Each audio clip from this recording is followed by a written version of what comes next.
el seminario online que tenemos el día de hoy. Es acerca del IELTS. No, tenemos como invitado al señor Jake Millan, que pertenece al British Council, quien nos va a explicar en cómo funciona el IELTS, en qué consiste el IELTS, algunas de las herramientas que tenemos que tener en cuenta para este examen.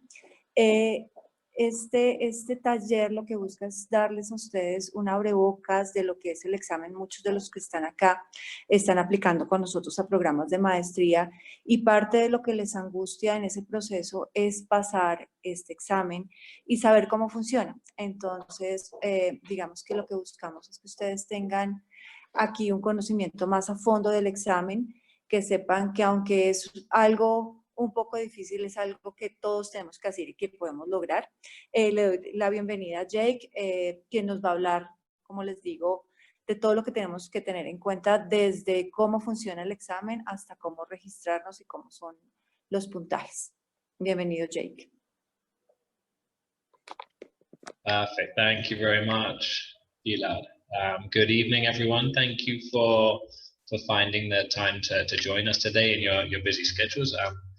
Hopefully, today's webinar will be useful and provide a number of different bits of information that you can apply as of today, not just as part of your IELTS preparation, but in terms of securing that scholarship or opportunity to study abroad over the coming months.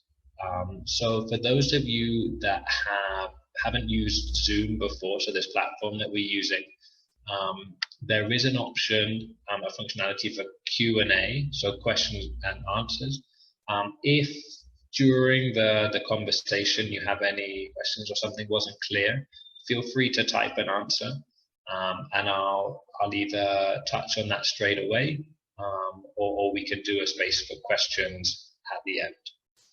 The idea of this conversation is that it should last between an hour or an hour and 10 minutes, and should provide you with some food for thought regarding IELTS. So thank you very much for finding the time to join us. One final note is we will be recording this webinar, so you can, from STM Education, you will receive or have the chance to access it and look back on any of the information. So, well, firstly, thank you for joining us, and thank you to Gilad and the team at STM Education for making this happen. So, without further ado, I'm going to give it a quick introduction to IELTS, which I'm sure many of you are already familiar with. But through this international language certification, the British Council looks to provide opportunities for students and adults to be internationally mobile and travel to over 140 countries around the world. So here's an idea of all the countries that your IELTS certificate will be able to take you to, and just a brief idea of 6 of the most popular destinations for IELTS. Something you'll maybe quite quickly recognize is each of these 6 countries in question are English-speaking countries. So from Canada, the UK, Australia, the US, New Zealand, Ireland are all countries in which English is their first language. So maybe this isn't a surprise to you, but it's also worth bearing in mind that a real trend over the last few years has been European countries such as Spain, France, Italy, and Germany looking to offer postgraduate degrees, master's or doctorate programs in English in order to open up their opportunities to a broader pool of students, be that from within Europe or Asia, Africa, and also a focus on Latin America. So don't think of this certification just as an opportunity to take you to a country where English is the first language, but it really does open up a number of different opportunities. So kind of going back to basics, IELTS is the International English Language Testing System. It's the world's most popular and most widely recognized English language qualification, where every year over 3 million people around the world take IELTS to give them more opportunities when it comes to more academic, professional, or migration opportunities. As you can see here, IELTS is a joint initiative between the British Council, IDP Australia, and Cambridge Assessment English from the University of Cambridge. So it really is an exam developed with international input that provides a certificate received or accepted in over 10,000 institutions around the world. So something key to bear in mind when we talk of international recognition, it's very easy to say this, but we also like to evidence different organizations, be them academic or governmental organizations that do receive IELTS certificates as an evidence of language. So here we have an idea of the UK, US, Canada, Australia, New Zealand, and their policies around IELTS, and how that can be an option. And not to mention nationally here in Colombia, here's just an example of some of the institutions that accept IELTS as one of their within their bilingualism policies. So it really does provide the opportunity for students to not just meet university graduate requirements here in Colombia, but also in terms of international mobility and admissions processes with Colombian and international universities.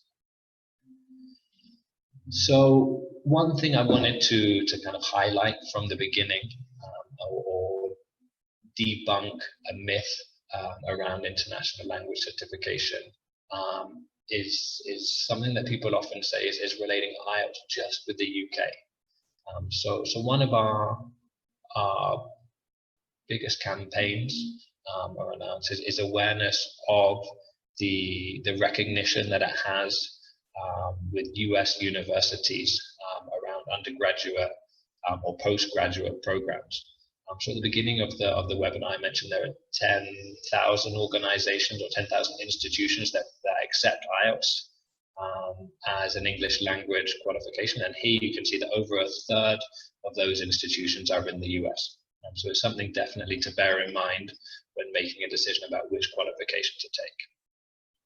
So getting down to the nitty-gritty, the first question you'll need to ask yourself when registering or considering taking an IELTS is which version of the exam to take.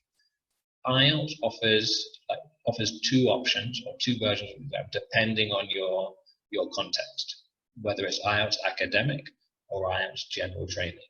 Here I've tried to summarize in the clearest possible words, possible context for taking each exam. If you're joining this webinar with a specific policy, let me rephrase that.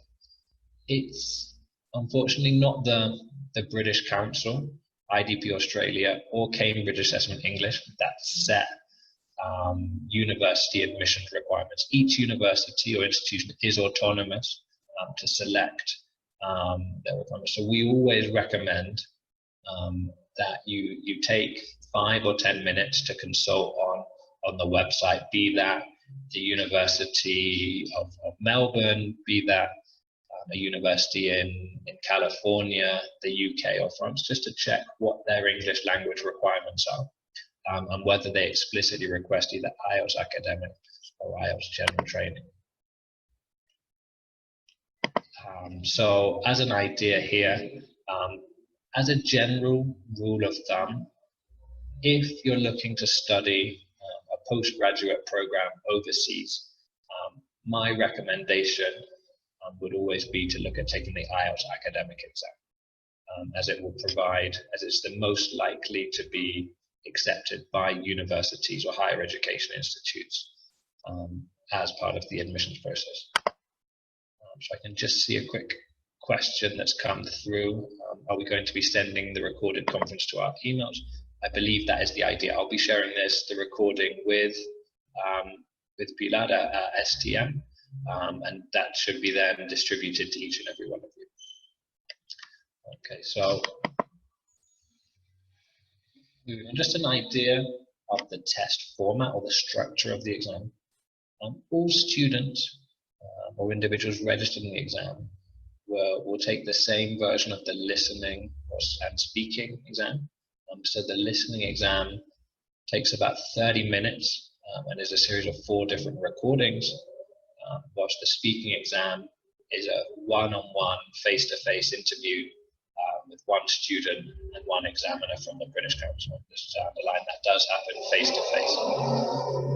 In the middle, you can see the slight differences between the academic and general training exams, where the academic IELTS has a specific version for reading and writing that more encompasses skills required for professional education purposes, whilst general training tends to be everyday English related to needs to function in society. It's important to note that both exams, that's something we'll touch upon in a moment, are the same level of difficulty. It's not that there's one exam that is designed differently in terms of the academic challenging or the nature of the exam. And they're both graded from A1 through to C2. It's just important to bear in mind that the context and content of the exam is slightly different. It's also important to note that as of April last year, as of April 2019, the British Council has provided more opportunities for students to choose between taking IELTS via computer or taking IELTS in the traditional format, which was pen and paper. So here you can notice the key differences between the two versions. The content is the same, the types of questions, the academic research that went into preparing the exam, and the grading of the exam remains the same. The only difference is the experience where students would take the exam. For listening and reading and writing, there is the option to take it via computer. This would mean that for the listening section, each student would have an individual pair of headphones and would type their answers via the computer, via the keyboard. Whilst for the paper-based version, the listening, reading, and writing would be taken in a classroom or an auditorium with all students listening to the same audio recording and answers written with pen and paper. The speaking test remains the same for both versions. That would mean a face-to-face interview, both for the computer-delivered exam and for the paper-based exam. And the one final difference would be around publication of results. For the computer-delivered exam, these results are published online 1 week after taking the exam, whilst for paper-based, it's just under 2 weeks when these information is posted online. And then the results, the certificates, are available to collect the following week. Here's an idea of the certificate or test report form to use IELTS jargon. As you can see, this information is available. You would receive a result per language skill, so per a result for listening, reading, writing, and speaking, and an overall score mapped to the Common European Framework, as you can see on the right-hand side of the page. So grading from A1 all the way up to C2, depending on your skills. So each student will receive a result, will receive a test report form, providing they take all four components. And these results are valid for 2 years. Something to note here is that in general, for postgraduate programs abroad, you will see often a minimum of a levels of a band 6 or 6.5 and above as minimum admissions requirements, depending on the program. So it is always worth noting what level or what grades you're being asked for to help you in your preparation to make sure everything's on track. So just to summarize this introduction, as we've seen now, IELTS brings opportunities, or having this certificate brings opportunities both professionally, academically, and in terms of migration. So when it comes to practical information, the registration for IELTS here in Colombia is 100% online. So it's an online process, be it if you decide to take the computer version or the paper-based version. As you can see, I've put some hyperlinks in this presentation. So when you have the copy of the presentation as well, you'll be able to click directly through to these registration pages. The cost of the exam this year in Colombian pesos is 675,000. It's important to note that that's the same price for both IELTS computer delivered and paper-based, and for both academic and general training. The price is always available in Colombian pesos, so regardless of any fluctuations in pound, peso, or dollar, it will remain the same. So as I said, the registration process is online. Another very important thing to bear in mind is that because of the international nature of the exam and the way in which results are used, it's essential that during your registration and the day of your exam, you provide a valid ID. So during the registration, you'll be asked to upload a copy of either your cédula, passport, or tarjeta de identidad, depending on your age.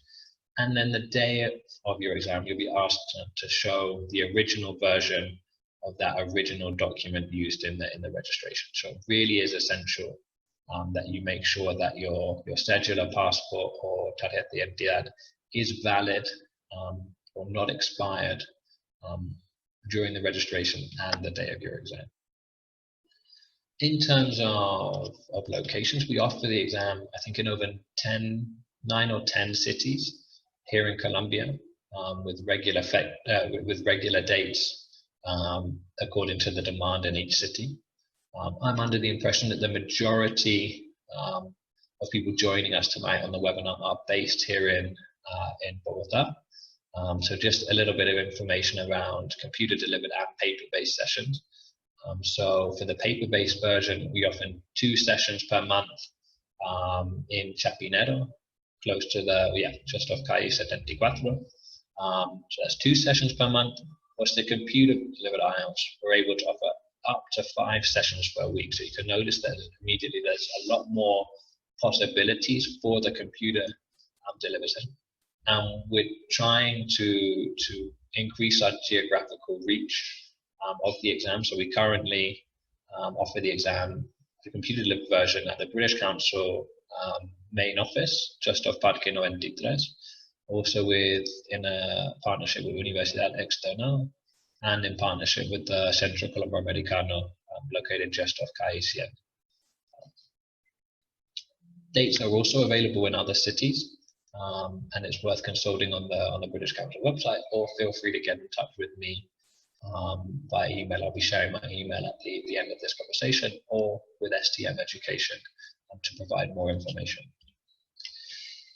Many people often ask about what preparation resources are available to us. I recognize that the exam really does have a huge weight and importance for each student in making future decisions. So from the British Council, we are committed to finding ways to complement different preparation activities that you decide, and provide different resources for different needs.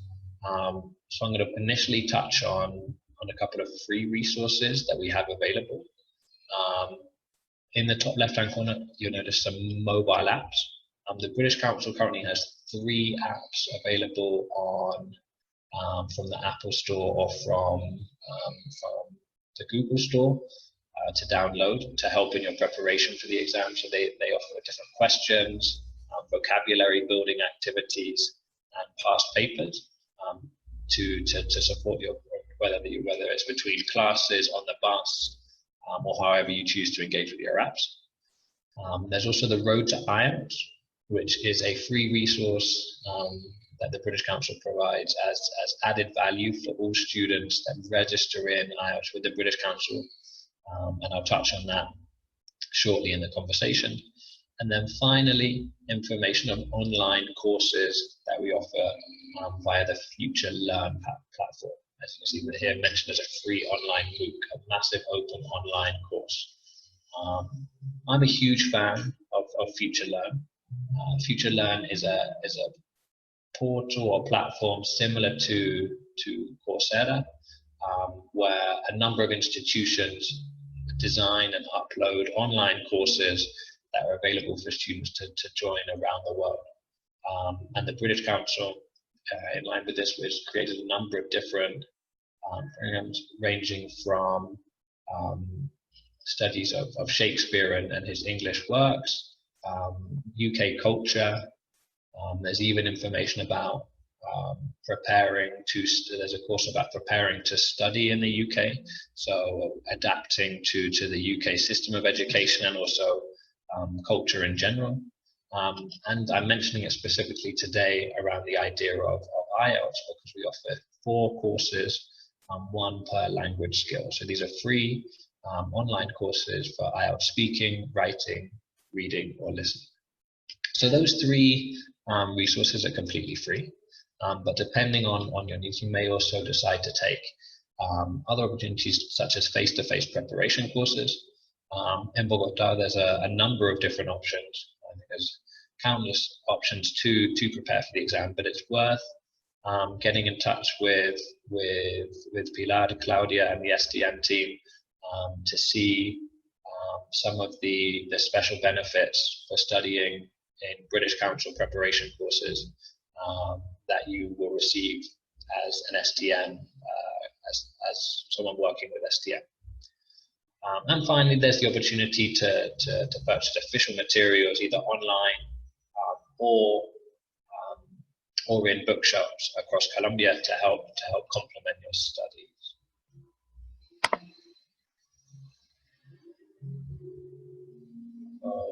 Okay, so I've just got a question here from Maria de Los Angeles asking about the difference between IELTS UKVI and an IELTS. So I'm just going to go back to my slide on the structure.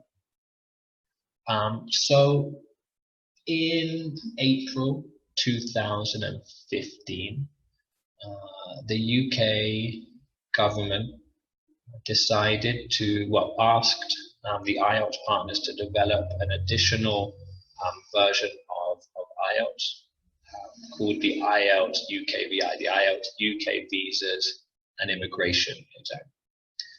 It's essential to bear in mind that the content, the academic content of this exam is exactly the same as the traditional IELTS, the IELTS that's been around, was initially developed in 1979. So this IELTS UKVI exam has the same format, same types of questions, same exam length, and same validity of results. The key changes are around more administrative and security. The main difference is that the exam, the IELTS UKVI exam, is recorded with a video recorder from start to finish. So from your registration to your speaking interview, and finally the written exam is recorded, is video recorded for the whole exam. The exam was introduced to make certain processes more stringent for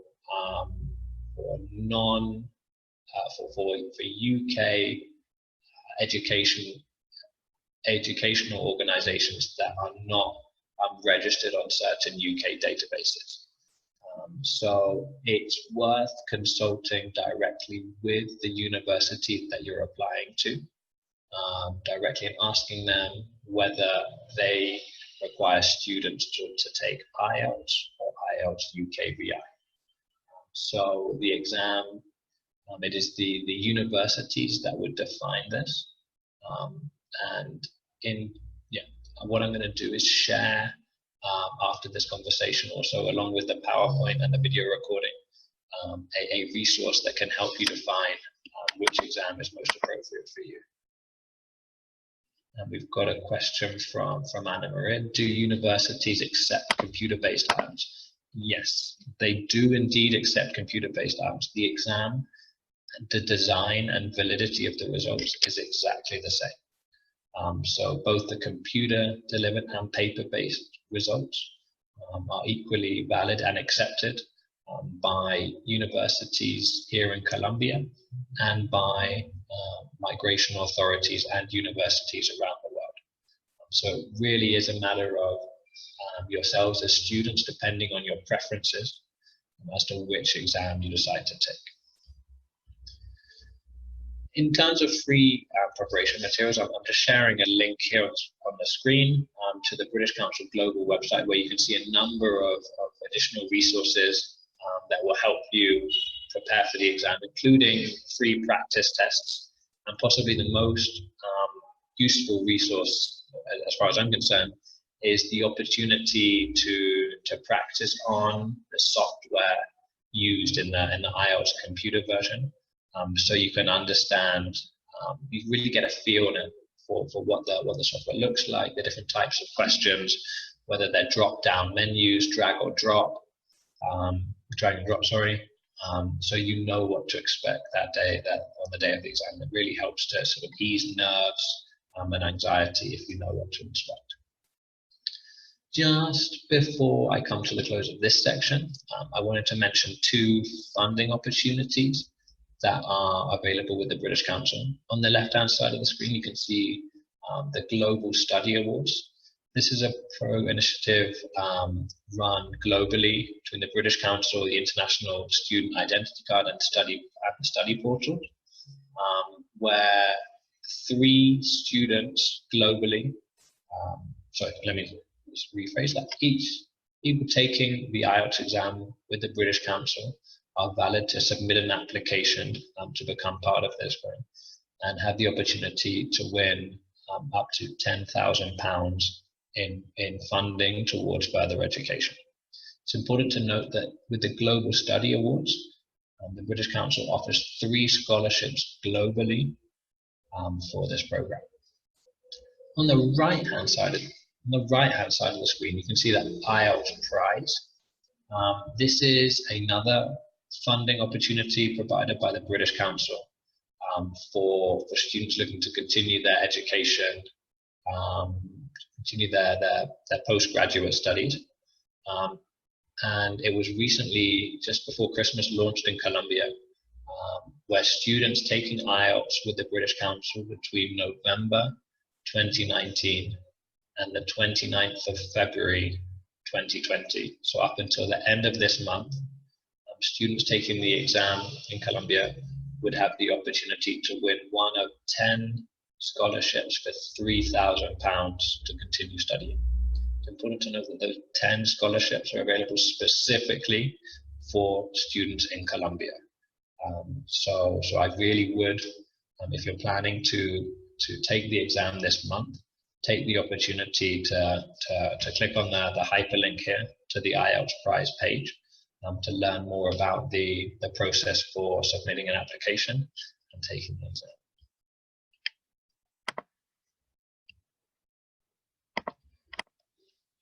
Okay, so we've been going for about half an hour now. So what I wanted to do now is kind of focus on, I think, some of the information I've mentioned to date you'll be relatively familiar with, hopefully it's been useful. But what I really wanted to focus now is some of the academic sides related to the exam and to support you in your preparation. So when it comes to preparing for and taking the IELTS exam, here at the British Council, we really think that there are 3 areas to focus on, whether that's language skills, test-taking skills, or test knowledge. As we go on, you might realize some of this for language skills, and in particular test skills, is relatively transversal to not just language tests, but all tests in general.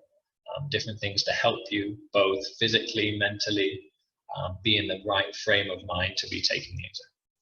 So let's start with language skills. When it comes to IELTS, key language skills that we encourage students to work on in their preparation. For listening, it's essential that students taking the exam are not only able to understand the gist and main ideas of the topic of the audio recordings that you hear, but they're also able to focus in on specific details mentioned in the recordings. So whether that's who, what, where, why, when, it's being able to identify that specific information, that concrete information. To obtain higher levels, it's essential that students are able to understand a speaker's stance. What we mean here with stance is the idea of reading between the lines or hearing, thinking about not just the words that are said, but how a student's, those are mentioned on the recording. So be that intonation, stress, things like sarcasm or emotions that can come through in the way that we speak. So it's not just listening to what the individual says, but how they say them. Okay, I'm just seeing, we've got a question from Anna Maria just asking, can we send us this presentation? Of course, Anna Maria, we'll be sending it through Pilada STM, so you have a copy of this and are able to make use of the links that are available.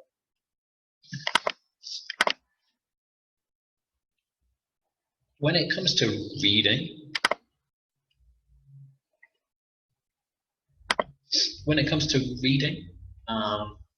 not only are we asking students or candidates to understand the main ideas and specific information, and we highly encourage students to practice the concept of skimming or scanning.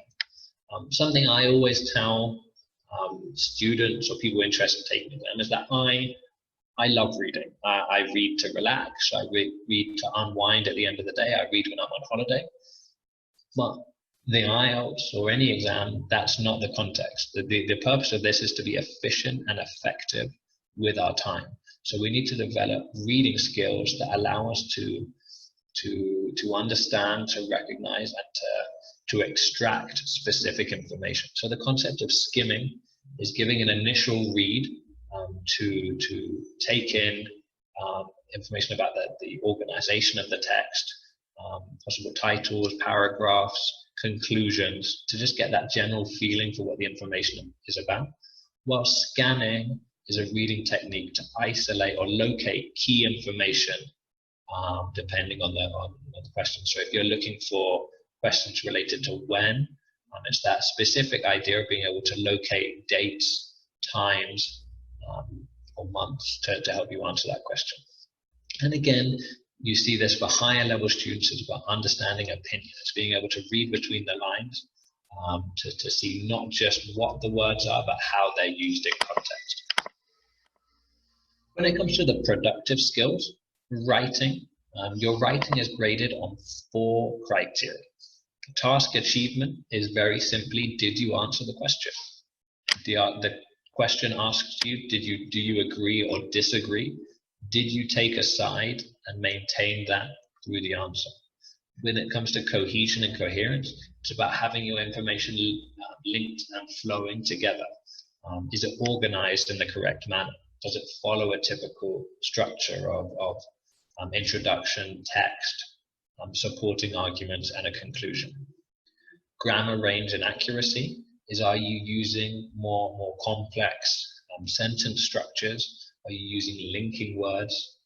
And when it comes to accuracy, it's about, is that used correctly in the context? So you have to balance up that idea of attempting more complicated vocabulary with the challenge of ensuring it's accurate.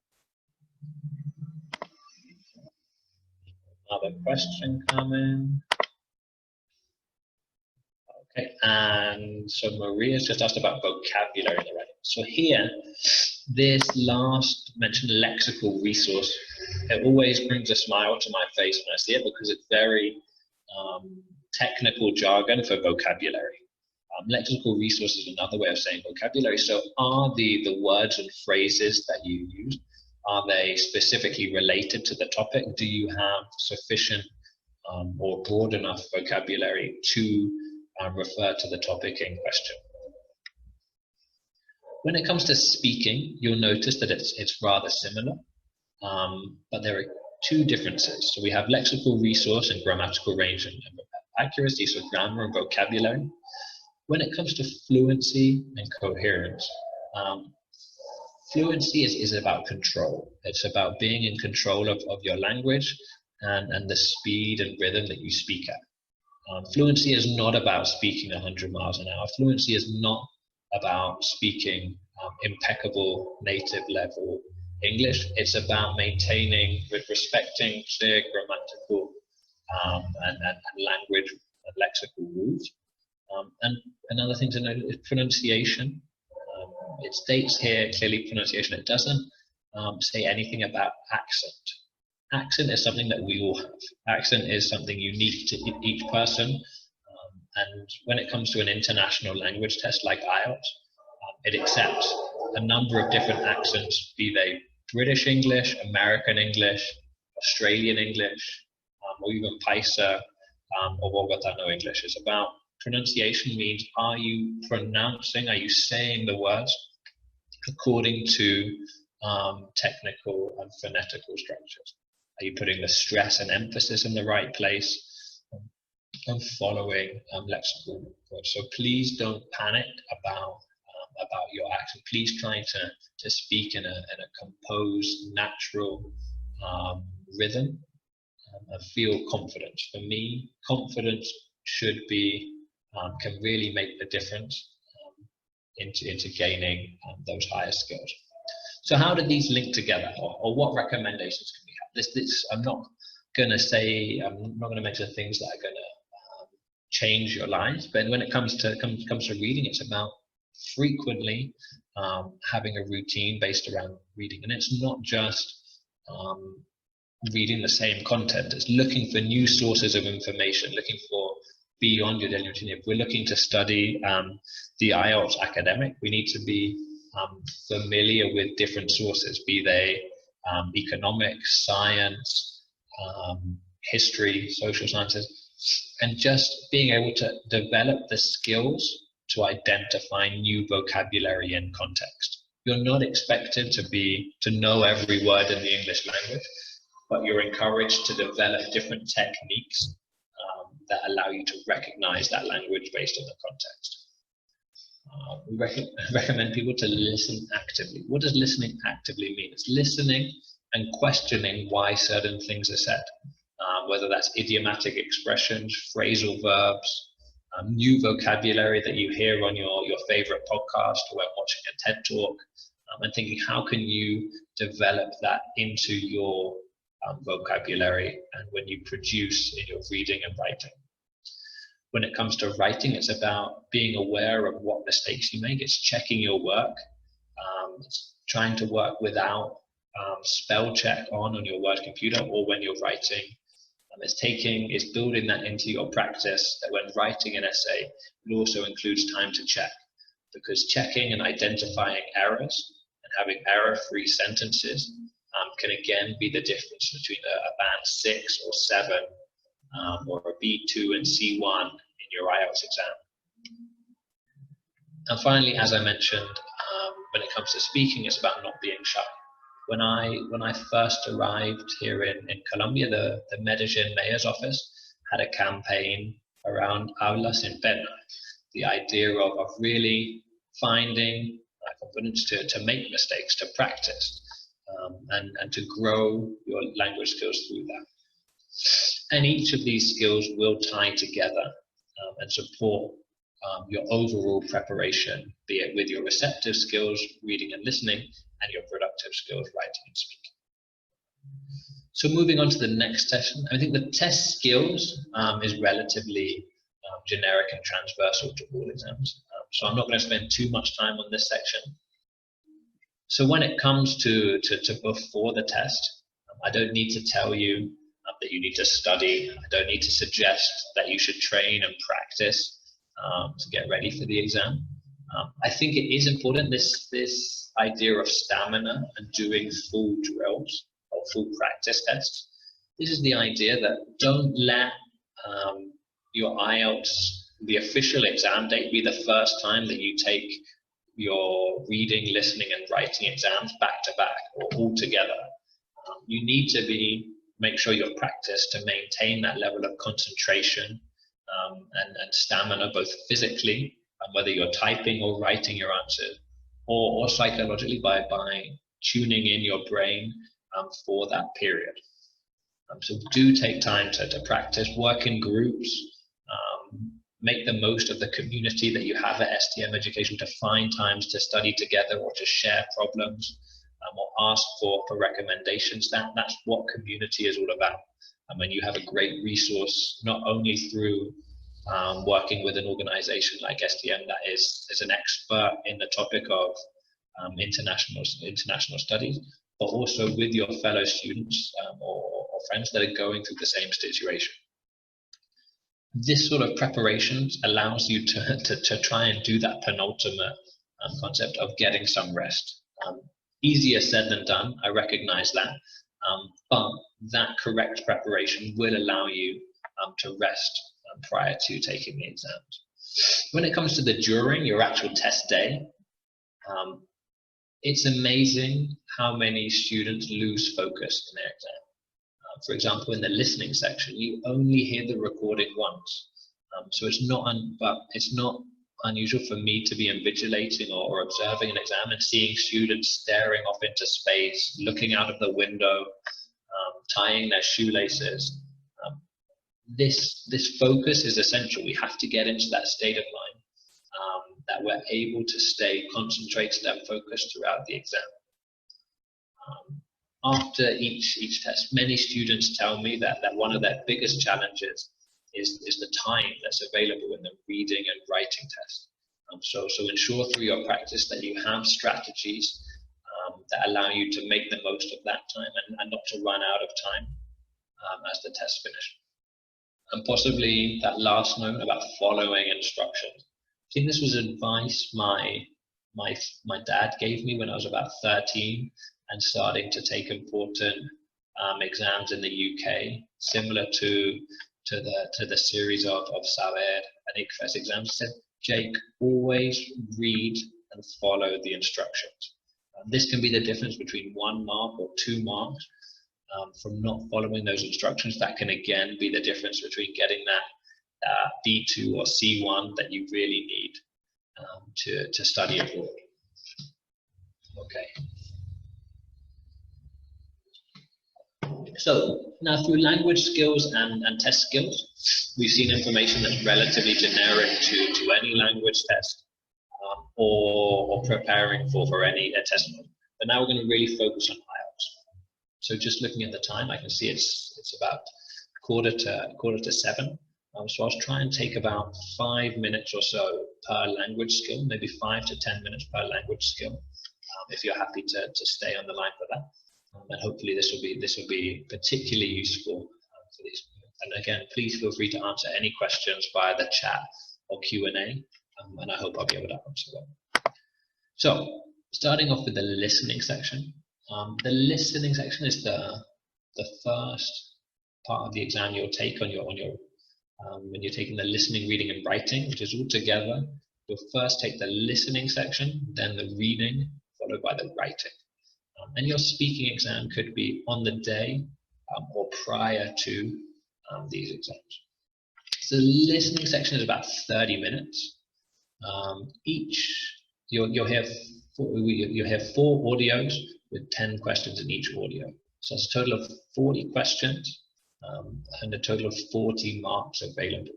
So 1 mark available for each question. What that means and what I'm trying to encourage is if you miss an answer, if you don't catch it, stay concentrated, continue going, stay confident, because at the end of the day, you only have missed 1 point. So stay, because the option of getting panicked and worrying can really not help in terms of maintaining focus. As I said, so you'll hear a variety of native speaker accents, be they from the US, Canadian, British, Australian, South African, a real broad range of questions. When it comes to the content of the exam, there's a relatively tight structure around the 4 audios that you'll hear. The first 2 audios will be in a kind of everyday social situation. The first one will be a conversation, whether that's a phone conversation, a conversation at a hotel, check-in desk, at a customer service desk, different information. So normally two people conversing in an informal environment. Whilst the second text will be a monologue, so much like today's conversation today, where it's just one speaker talking for the majority of the time. It'll be a monologue in a social situation. Whilst then sections 3 and 4 will come into a more professional or academic context, again with a conversational discussion, and finally with a monologue. So with one person providing an academic lecture or talk or TED talk focused on a specific subject. So as the audios go on from section 1 through to section 4, they will get longer each time. So we're going to quickly look now at a couple of different types of questions and the question types that you might see in them. So in part 1, it's not unusual to have to fill in a form, so to complete the activities that you might have to do in everyday life in an English-speaking country. So a combination of numbers, names, words. Something to bear in mind here, you can almost guarantee in this section that you'll be asked to spell out a word, or they'll spell out a word over the audio, or they'll spell out, or they'll say out a number. So be that a telephone number, an address, these sorts of things that you should practice these sorts of activities with your friends. So for example, hello, my name is Jake Macmillan. That's Macmillan, M-A-C-M-I-L-L-A-N. So being familiar, practicing with these words, you can almost guarantee that will come up. So really do ensure that you're ready for that. Take time to read the answer or read the questions before you start, before you hear the audio. At the beginning of each section, you'll have instructions over the audio saying, you now have 15 seconds to read the questions. Please take advantage of that time to get an idea of what you should expect. Start speculating what information you might need, whether they're words, numbers, phrases, locations. That can just help train your brain with what to expect.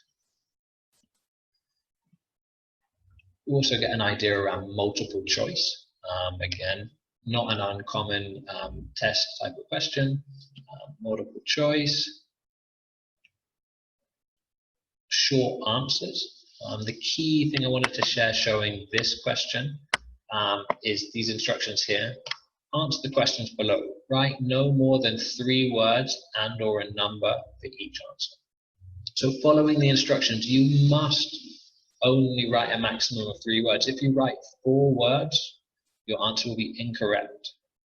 If you write 2 words, it's fine. 1 word, fine. 3 words, fine, but no more than 3 or a number.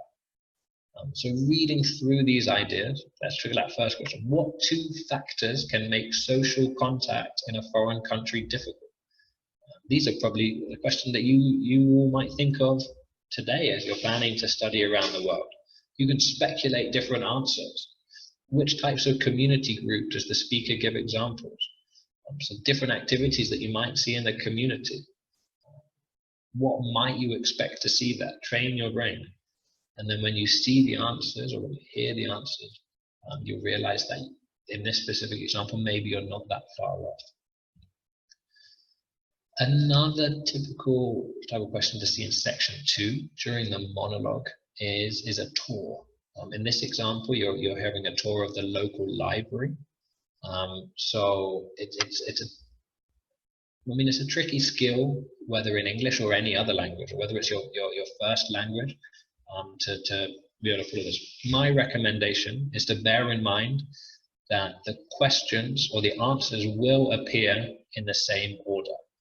So you see question 11 on the left-hand side as you come in, then 12, then 13 in the middle, 14 at the back just below where it says library, and 15 on the right-hand side. Those answers will appear in that order, so it helps you to track. I even, when I was teaching preparation courses, recommended students to use their finger to follow where they are on the map so you don't get lost.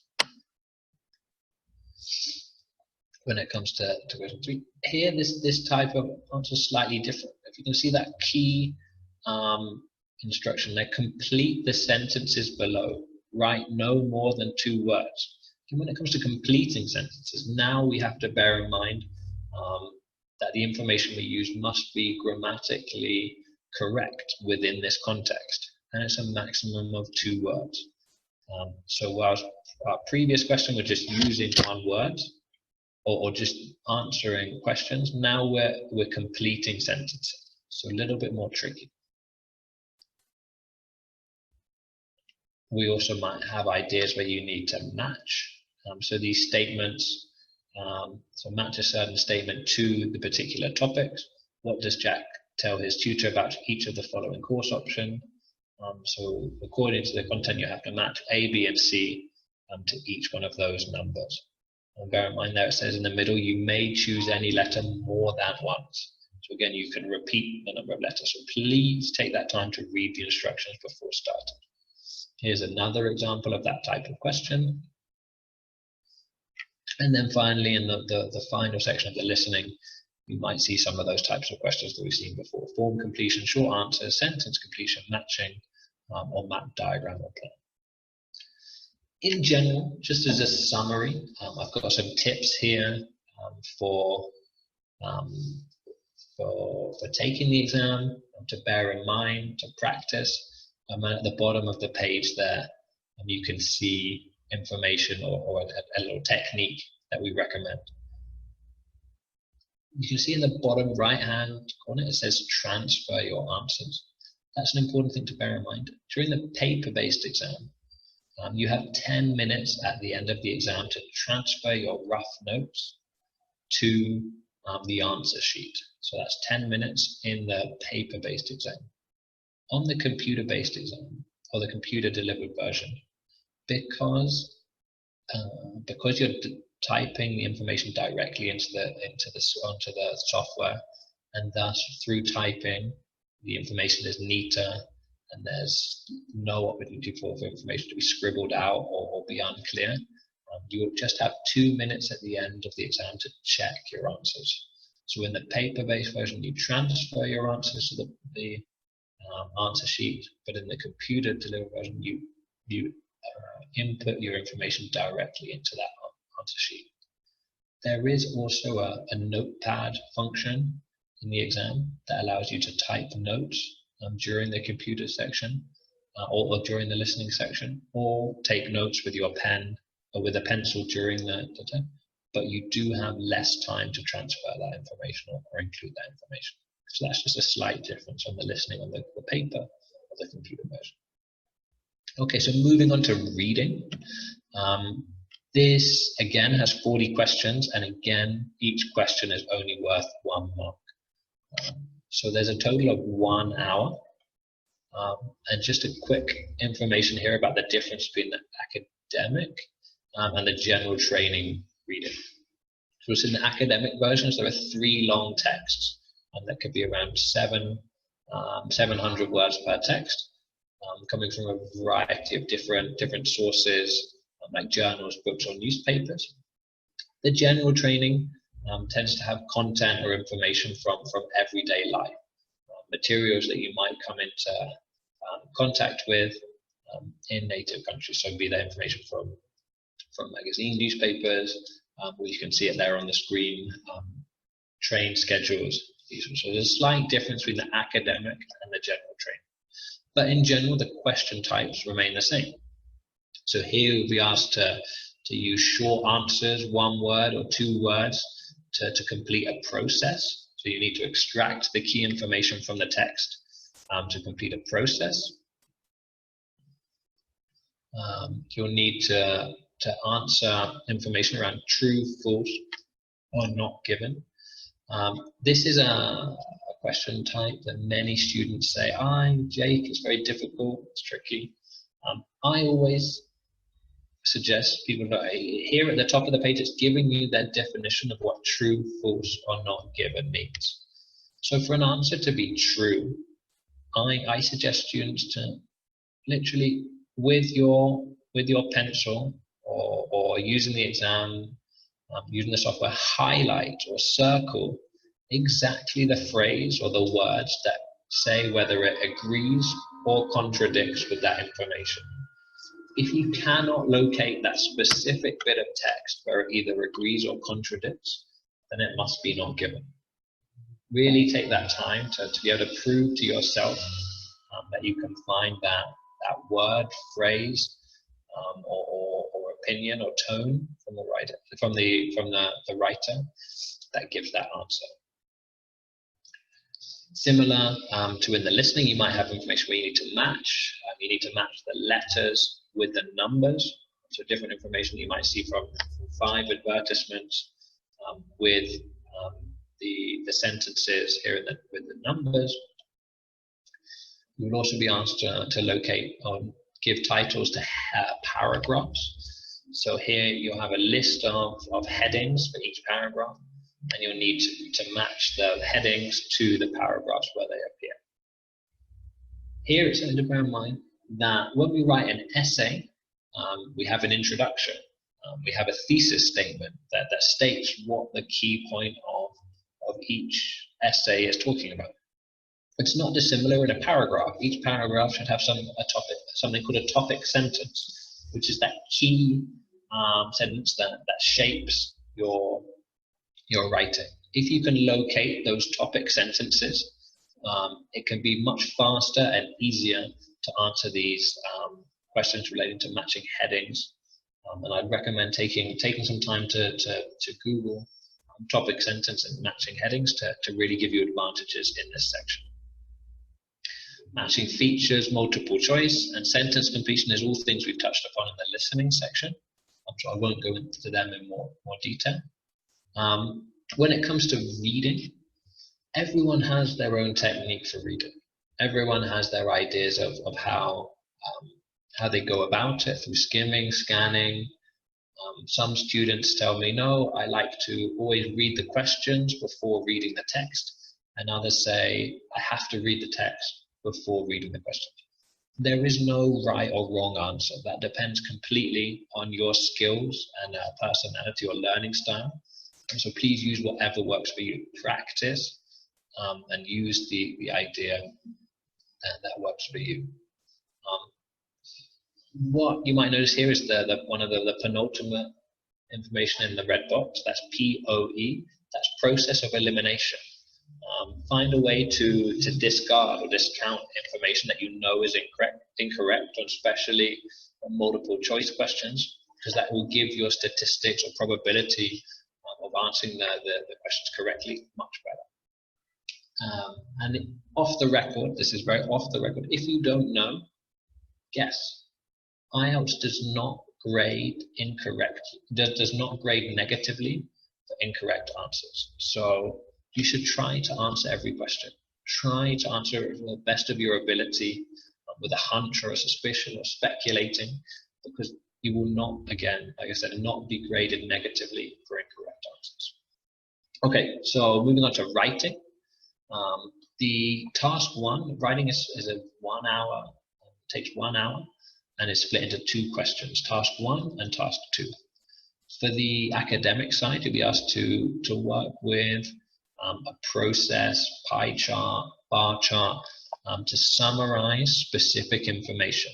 Here you can see summarize the information by selecting and reporting the main features and make comparisons where relevant. So this is something we're asked to do on a daily basis in life. Is to analyze data, is to recognize trends, features, where things increase, where things decrease. So having the correct vocabulary, or even before vocabulary, having the correct analytical skills to find that information is essential. So take time to understand what it means on both the X and Y, or vertical and horizontal axes. Take time to understand what the key information is to answer these types of questions. So for writing task 1 on the academic side, it's the summary. What's the general training task is more related to a letter. So here you'll be given a particular scenario in which you need to prepare a letter and to include that key information in the bullet points. So remember I said at the beginning that there's a key answering the question to be able to get the highest possible grades, you need to answer each or include information about each of those bullet points mentioned in the text box, and write that letter. And then when it comes to you'll be asked to write an essay, so a longer answer.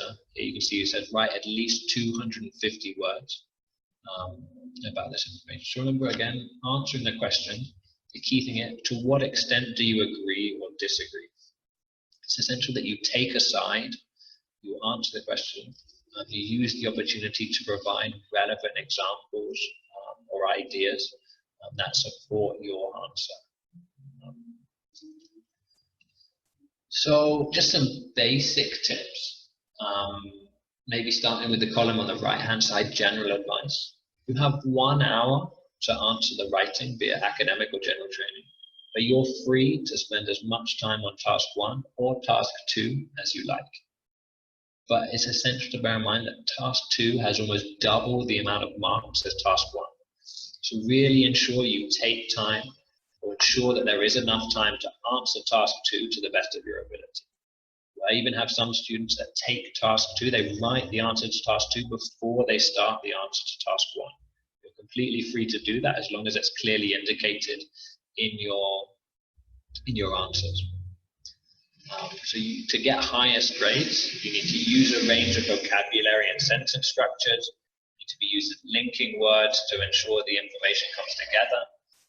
Although, however, on one hand, on the other hand, it's essential to try and use these in your writing to ensure it has that fluency and that coherence and cohesion as you progress. And when it comes to that academic task 1, make sure you have that vocabulary to describe, compare, and contrast. Different ways of saying increase, decrease, adding, increase gradually, increase slowly, hit a peak, or fell to. Very specific vocabulary, and you can find many different resources online that help you develop that vocabulary for your test. So I always recommend students take a time to plan their answers, be it for task 1 or task 2. 2 minutes of planning for task 1 and task 2 can really help you create that structure and outline. That means when it comes to writing, you know how to progress, you know what's coming. When it comes to writing those answers, it's including a range of grammar and vocabulary and sentence structures. And then always leaving 2 to 3 minutes, if not more, at the end to check your answers. Check that your punctuation is correct, check that your spelling is right, checking that you're using the right tenses. Something that I was taught by a colleague here at the British Council, the idea of checking backwards. So I'm not sure about you, but when I read my work, it's not uncommon that I read what I think should be there rather than what's necessarily on the page, especially if I wrote it 5 minutes ago.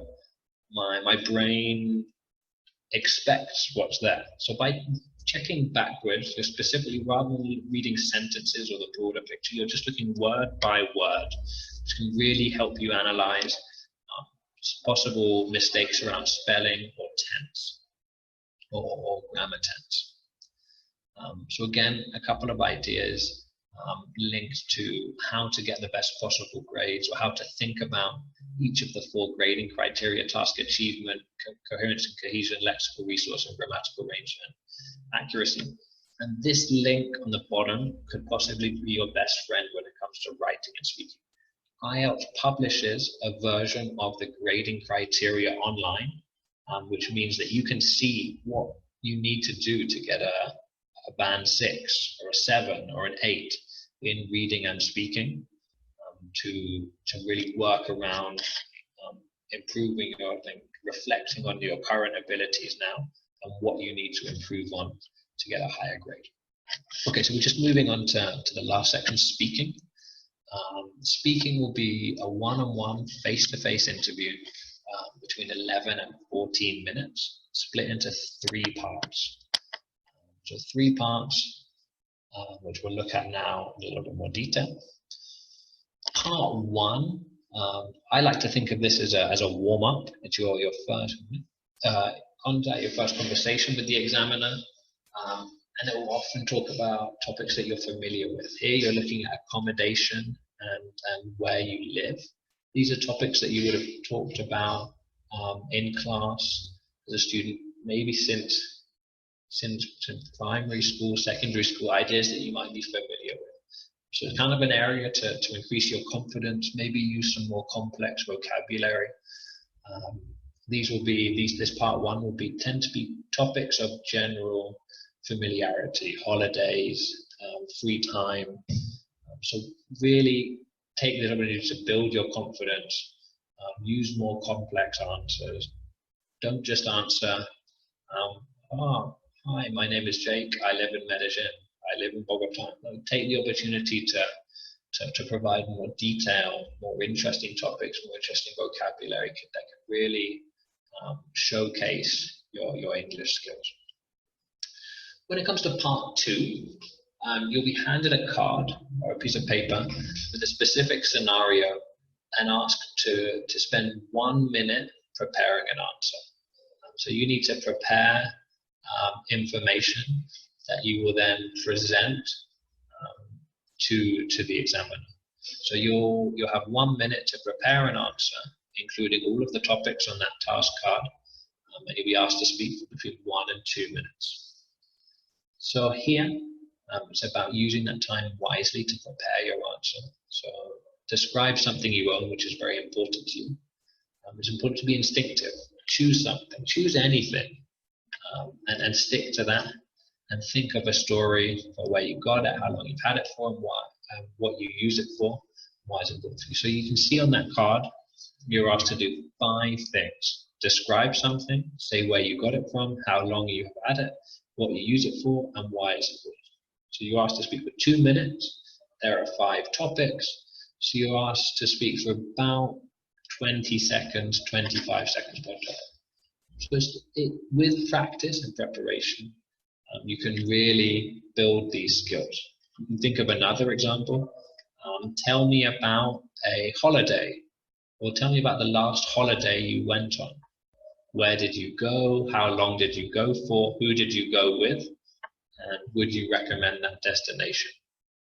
Or tell me about the last present you gave to a friend. Where did you buy it? How much did it cost?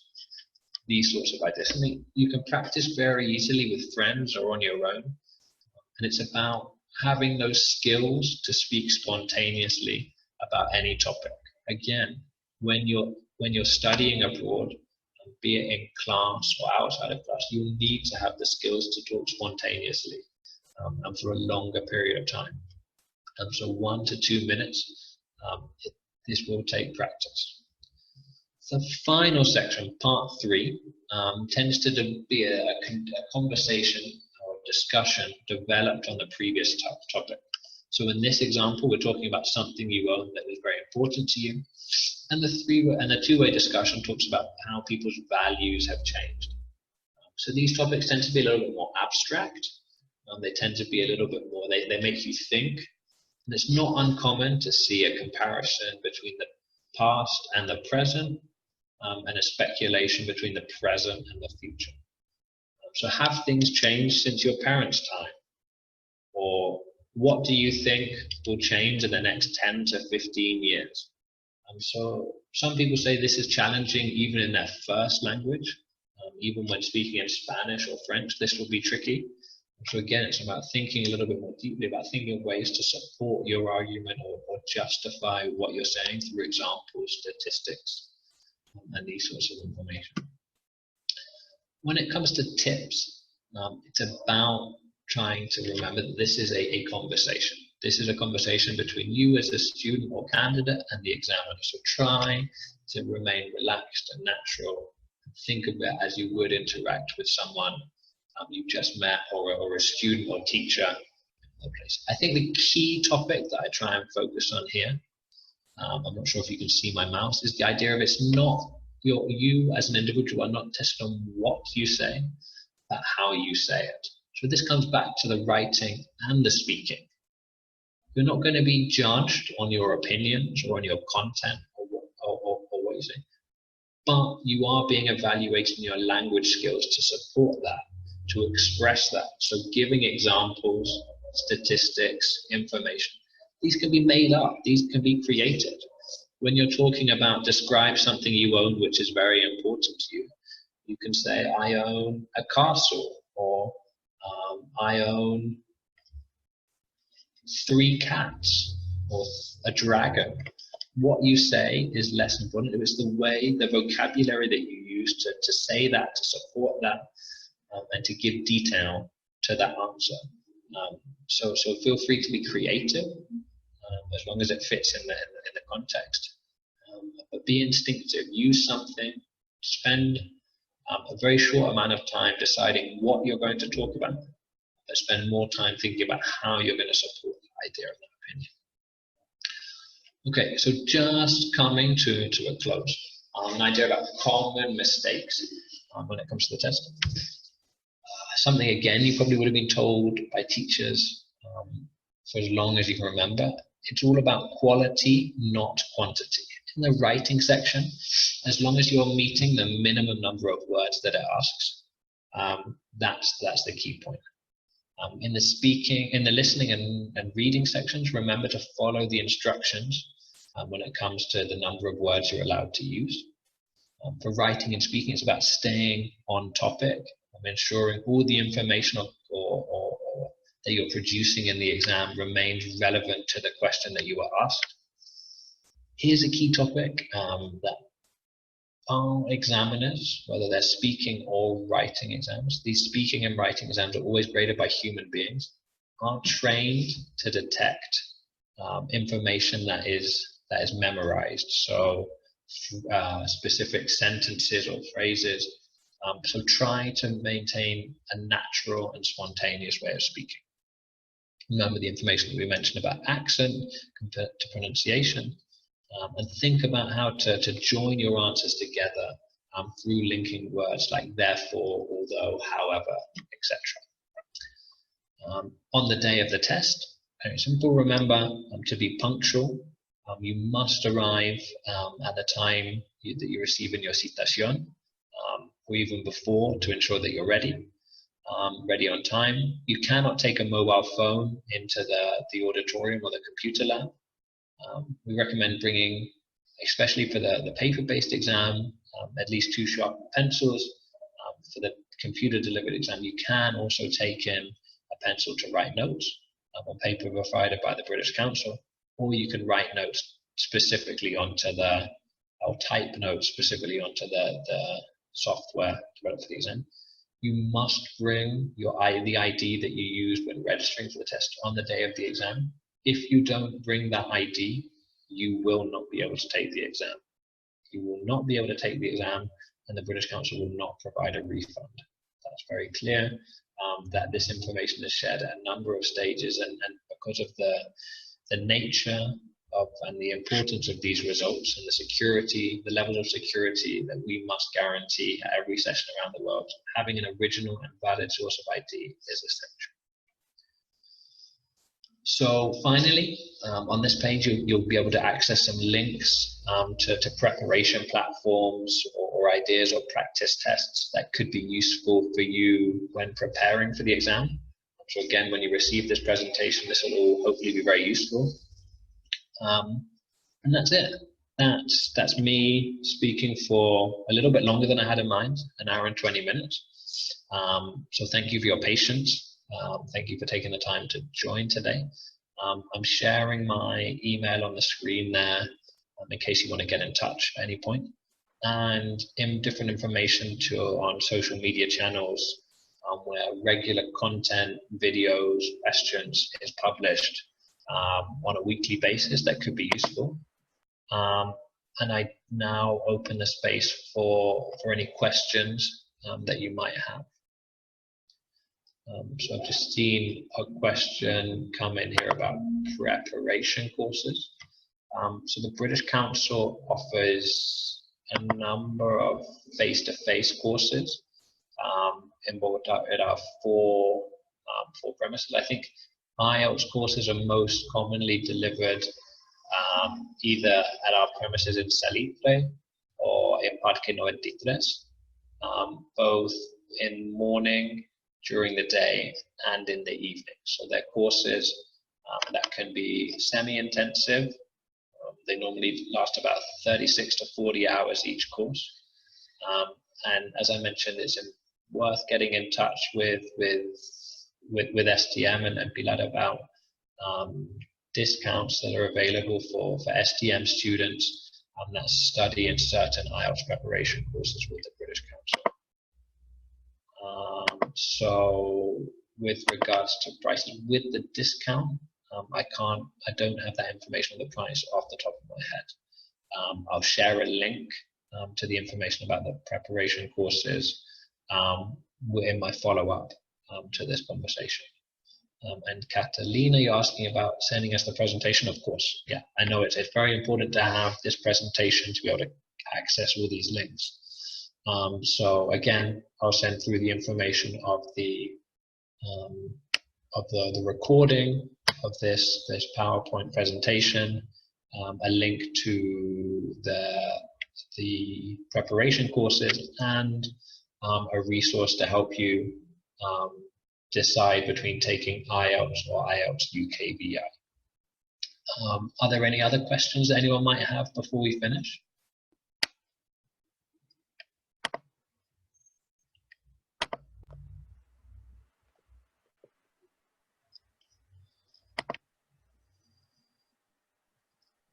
Okay, we've got a question here from Santiago. Can you repeat the test if you do not achieve your desired score?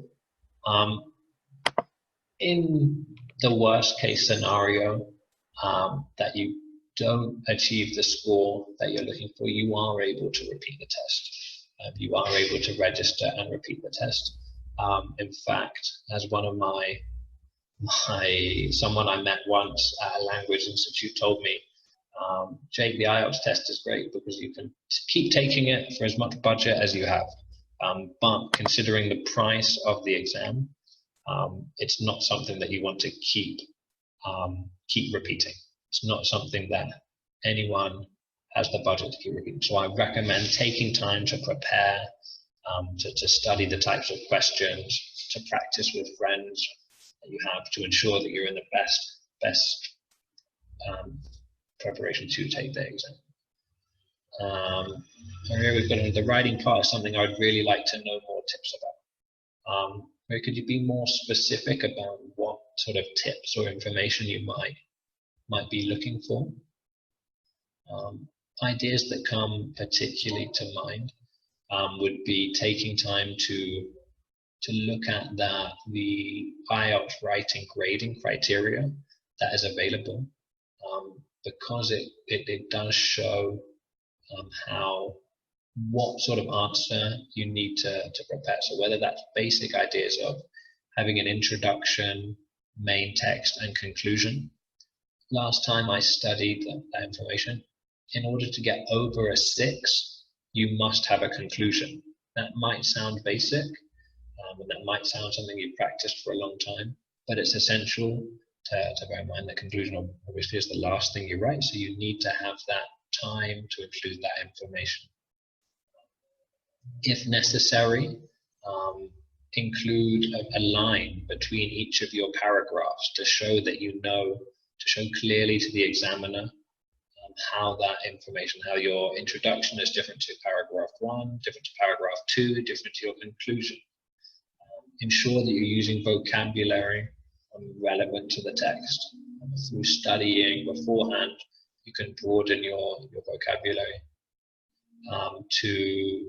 to fit the particular task. Those are just a couple of ideas that come to mind. We've got a question here from Guillermo about the intensity of the course. So British Council tends to offer 2 levels of intensity. One would be an 8-week course with 2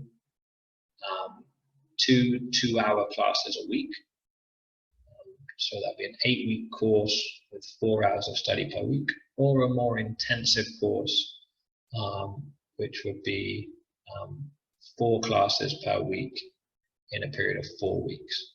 And even I think in summer holidays, it can be as little as 2 weeks, very intensive.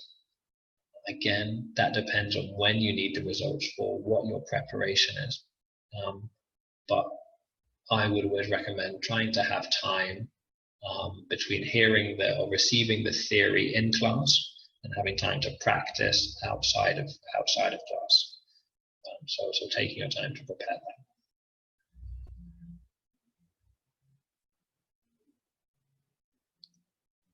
So I think we've got time for a couple more questions or any clarifications that anyone might need before we finish.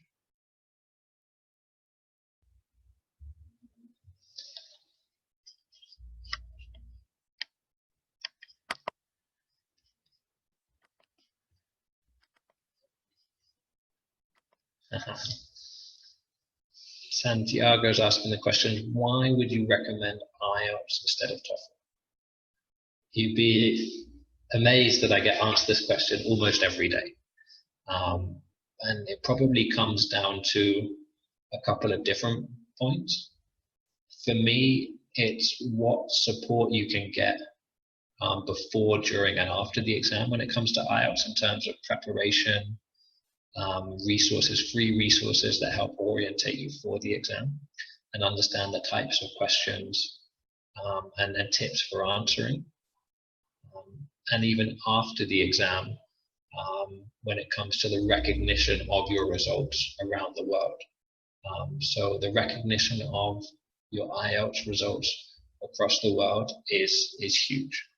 Those 10,000 institutes are some of the most well-renowned universities or migration authorities in the world that allow you to really have almost unlimited opportunities in the English-speaking world. Also, something I didn't mention is the way that your results can be verified.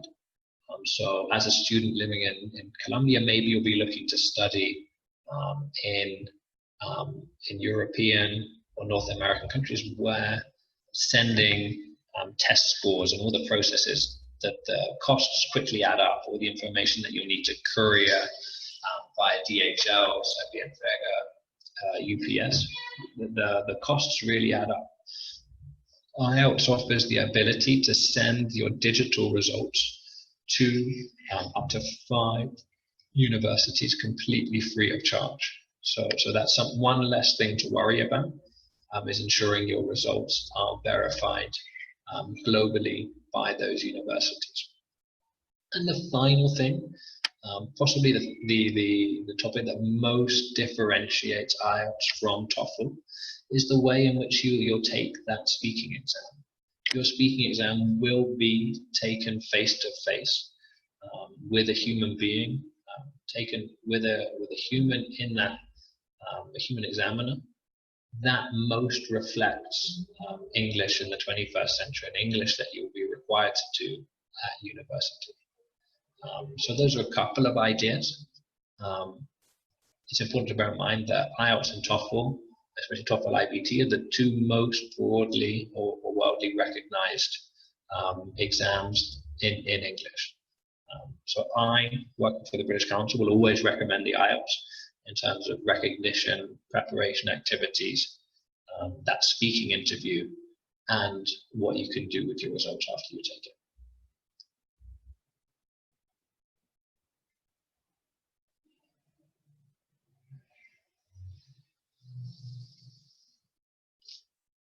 So just as we come to a close, I want to thank you all for taking the time to join. It's been an hour and a half, and I hope it's been useful. Thank you to SDM Education for providing this opportunity and this platform for all of us to talk. I'm not sure, Pilar, if you've got any words to say before we finish. No, just to thank you, Jake. Honestly, it's been a really clear and broad information. Actually, I wanted to have that information when I first took my IELTS exam when I was planning to study overseas. So I think it's been very useful for all our students.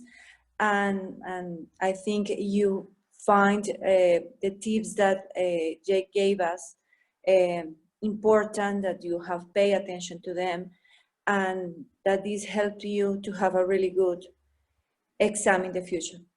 Thank you, Jake, once again. Wonderful. So thanks everyone. Thank you, Pilar, for your very kind words.